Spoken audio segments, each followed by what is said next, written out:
Hello friends and welcome to study I Q. आज हम G7 यानी ग्रुप ऑफ 7 के बारे में बात करेंगे। G7 के ऊपर मैंने एक इंग्लिश वर्जन इसका बनाया जो कि 2 दिन पहले अपलोड हो चुका है। ये वीडियो हिंदी में होगा और ये उन लोगों के लिए है जो हिंदी में वीडियोस देखना पसंद करते हैं।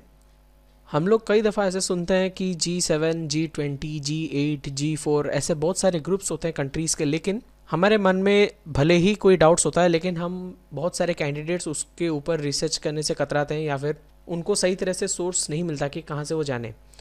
और G7 एक बहुत ही महत्वपूर्ण ग्रुप है बहुत सारे पावरफुल कंट्रीज़ के एंड बहुत ही अमीर कंट्रीज़ हैं G7 में।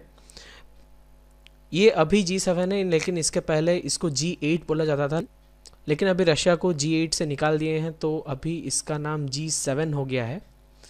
ये एक बहुत ही इम्पॉर्टेंट टॉपिक है उन लोगों के लिए जो यूपीएससी का प्रिपरेशन कर रहे हैं या फिर कोई अगर इंटरव्यू वगैरह की प्रिपरेशन कर रहे हैं तो उनके लिए भी ये महत्वपूर्ण है। एक्चुअली इंटरव्यू में ये आपको नॉलेज के बेसिस पर जज नहीं करते हैं, आपको बस इसके ऊपर अगर नॉलेज है, अगर वहाँ पे G7 के ऊपर कुछ पूछ लेते हैं तो अगर आपको आंसर पता है तो ऑब्वियसली थोड़ा कॉन्फिडेंस बूस्ट होता है, तो मार्क फेचिंग होता है वो चीज़।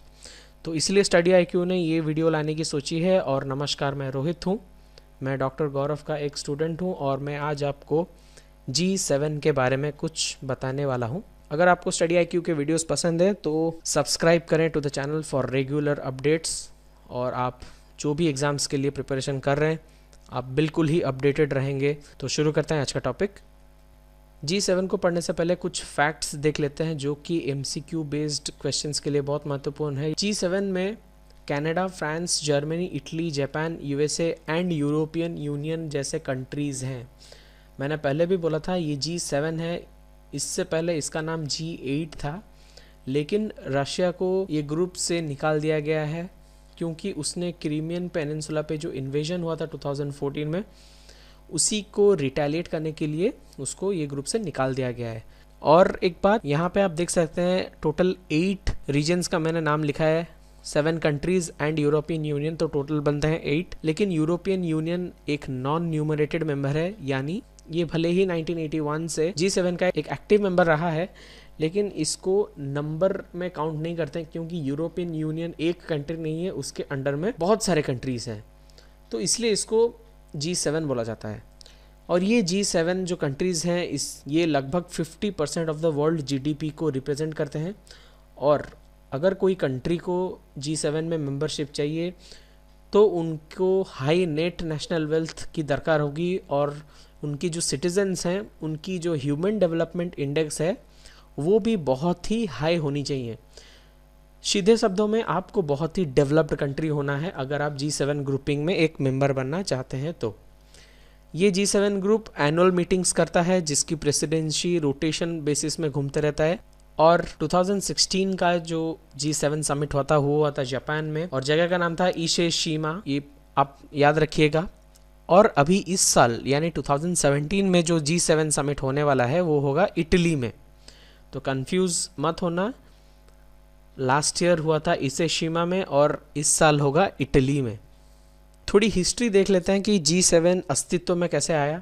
सबसे पहले 1975 में G6 बना जिसके तहत France, West Germany, Italy, Japan, UK and USA ये लोग एक इनफॉर्मल ग्रुप बना के वर्ल्ड का इकोनॉमिक एंड पॉलिटिकल सिचुएशन को डिस्कस करने के लिए एकजुट हुए। फिर 1976 में कनाडा ने ज्वाइन किया एज अ मेंबर और ग्रुप का नाम G6 से G7 हो गया। फिर 1998 में रशिया ने ज्वाइन किया जो कि G8 हो गया ग्रुप का नाम, लेकिन 2014 में रशिया को G8 ग्रुपिंग से निकाल दिया गया क्योंकि रशिया ने क्रीमिया पेनिनसुला पे इन्वेजन कर दिया था और क्रीमिया यूक्रेन का एक एक्टिव पार्ट था, रशिया ने इसके ऊपर इन्वेड कर दिया था, तो इसको प्रोटेस्ट करने के लिए रशिया को ये ग्रुप से निकाल दिया गया। G7 का जो गोल है वो है कि fine tuning the short term economic policies among the participant countries, यानी जो भी इकोनॉमिक पॉलिसीज बनेंगी इन मेंबर कंट्रीज के बीच में उसको फाइन ट्यून करना, जैसे कि वो सबको लाभ दे और दुनिया का जो इकोनॉमिक कंडीशन है, इकोनॉमिक पॉलिसीज है, उनको कैसे असेस करें। सीधे शब्दों में ये ग्रुप अपने मेंबर कंट्रीज की इकोनॉमिक पॉलिसीज को फाइन ट्यून करेगा और साथ ही साथ वर्ल्ड के जो भी इंपॉर्टेंट इकोनॉमिकली इंपॉर्टेंट कंट्रीज हैं उनकी इकोनॉमी और इकोनॉमिक पॉलिसीज को असेस करेगा। ये मैप में आप देख सकते हैं कि G6 मेंबर्स 1975 में US, UK, France, Germany, Italy and Japan. फिर 1976 में कनाडा ने ज्वाइन किया। फिर 1998 में रशिया ने ज्वाइन किया, लेकिन 2014 में रशिया को निकाल दिया गया। तो अभी मैप में आप जितनी वाइट कलर के रीजन देख सकते हैं तो वही लोग अभी G7 के मेंबर्स हैं।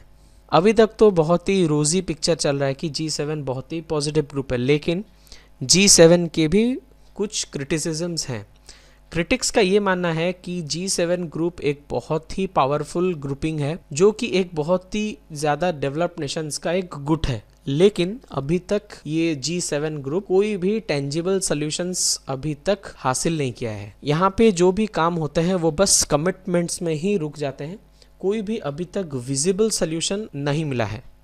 दूसरा क्रिटिसिज्म है कि G7 में जो भी मेंबर कंट्रीज हैं वो बाकी अदर मेजर कंट्रीज को अपने ग्रुप में शामिल करने के लिए कतराते हैं। फॉर एग्जाम्पल अभी इंडिया और ब्राज़ील का जो जीडीपी है वो तो कुछ मेंबर कंट्रीज से उनका जीडीपी बढ़ चुका है। दूसरा बात है चाइना का। चाइना तो ऑब्वियसली अभी वर्ल्ड में उसका सेकंड हाईएस्ट जीडीपी है आफ्टर यूएसए, लेकिन चाइना को G7 में एक मेंबर नहीं माना गया है। और क्रिटिक्स का ये बोलना है कि अभी G7 में जो मेंबर्स हैं वो नए मेंबर्स को ऐड करने के लिए रिलक्टेंट हैं, क्योंकि उनको डर है कि अगर नए मेंबर्स ज्वाइन कर गए G7 में तो इनकी जो इकोनॉमिक एक्सपेक्टेशंस हैं आउट ऑफ G7 कहीं वो खतरे में ना पड़ जाएं। तो ये थे वो दो क्रिटिसिजम्स अबाउट G7।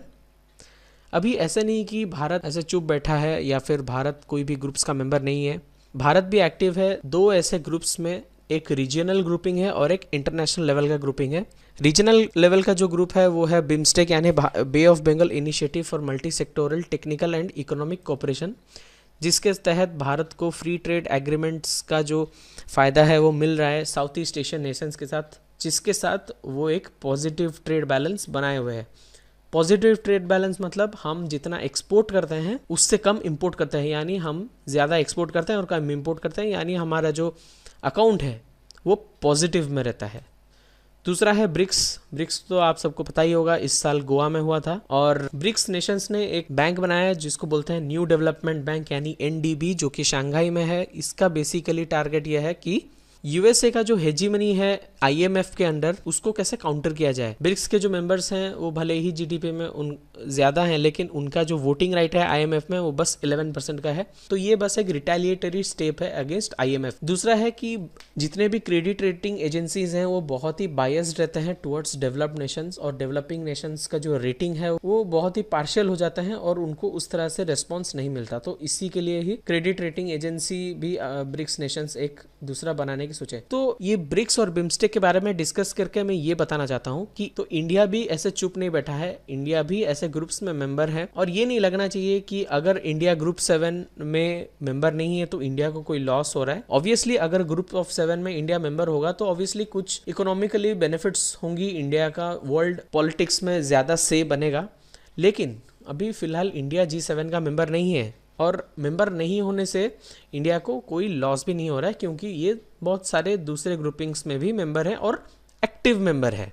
तो ये था एक वीडियो जिससे आपको मैं G7 के बारे में कुछ बताने की कोशिश किया हूँ। उम्मीद है कि आपका जो भी डाउट होगा वो क्लियर हो गया होगा। अगर आपका कोई डाउट्स है तो आप हमको कमेंट्स में भी लिख के बता सकते हैं। अगर आपको स्टडी IQ के वीडियोस पसंद है तो लाइक करें, शेयर करें, कमेंट करें और सब्सक्राइब करें to the channel on YouTube। Thank you.